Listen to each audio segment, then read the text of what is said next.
In this video, I'm going to give you a short introduction to how you can use Autodesk Revit to manage your designs and proposals within inside the application. So we'll give you a bit of perspective on how you can use things like browser sorting, views, view templates, design options, customizing your objects, export optimization, schedules, and sheets. I have now opened Autodesk Revit, and one of the first things I want to introduce is the way that we structure the browser organization. If you go to user interface, probably a lot of you smart people know that the views from the database within inside Revit we can structure in different way. We can structure it by just hitting all, say apply, and then we just have all the floor plans, ceiling plans, etc. To really organize all these views to have a structured approach, we built up a specific filter containing of two different project parameters: project browser, browser map, and then in this manner here we have this, speed it up, and the way that this is structured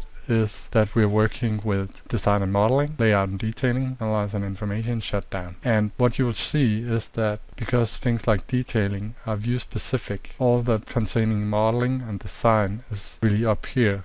That means that some of these views in the later process will be adapted in the layout and detailing. So let's just hit one level here, and you'll see that it's really sorted by these two parameters. And when I really know this is going to be a drawing or a concept or whatever, I can just sort it and put it to layout and detailing. Boom. And this way we have a structured approach to the way that we work with the browser. So this is one way we can work effectively using the browser organization, managing all the different views that we have in the project. One of the other cool things about Autodesk Revit is that we can organize the way that we are looking at the proposals and concepts in different way. We can go to look at the massing only, use design options to switch between the different options within inside a defined option set like this, so we can really manage volumes, site simulations, etc. in here. So this is really one key, because sometimes we want to have a simple form. Then when we progress, we want to look at the model with objects, etc. We want to look at it with only objects like this.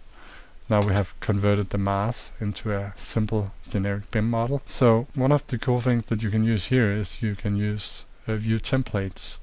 So for example, let me look at if we, for this here, want to make a rendering set to look at a special time of year. I could look at summer solstice, and I apply this, okay, and I put on my sun path, and I can put on my shadows. So now if I want to look at the model at different times of year, I can just say right click here on the view, say create new template from view, and call this summer solstice here, like this. It's in here. It's structured under 2D views like that. And if I then want to switching off all this and I'm doing different things in here, I can always go back and just apply view template, take summer solstice, and it have now set up the model with the same setting. So just a quick way to save your settings so you don't have to set it up every time. So you will see if you go to the tab Analyze and Information, you can, for example, look at solar radiation study that I saved out here.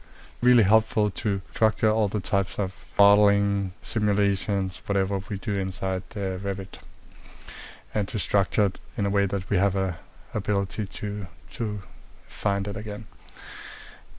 Another cool thing is that we did here is, if we look at the model, it's only objects. You'll see that we customized. I need to go back to the main model. So the way that we customize these objects to have line-based objects to make it a bit easier for the architect to sketch out the model, stuff like that. And again, different types of export views to split up the model for optimizing. Export for architect, just taking out the floors or the form or the walls or whatever kind of thing we want to break it up. And we do this just to set down the amount of triangulations when we export the model to another program. And again, all the scheduling that we have here, drawing list, mass schedules, to really be effective in the way that we are working here. And of course, when I put on or apply the settings for the energy model, this will apply directly in here, and we're able to change the properties in the project here.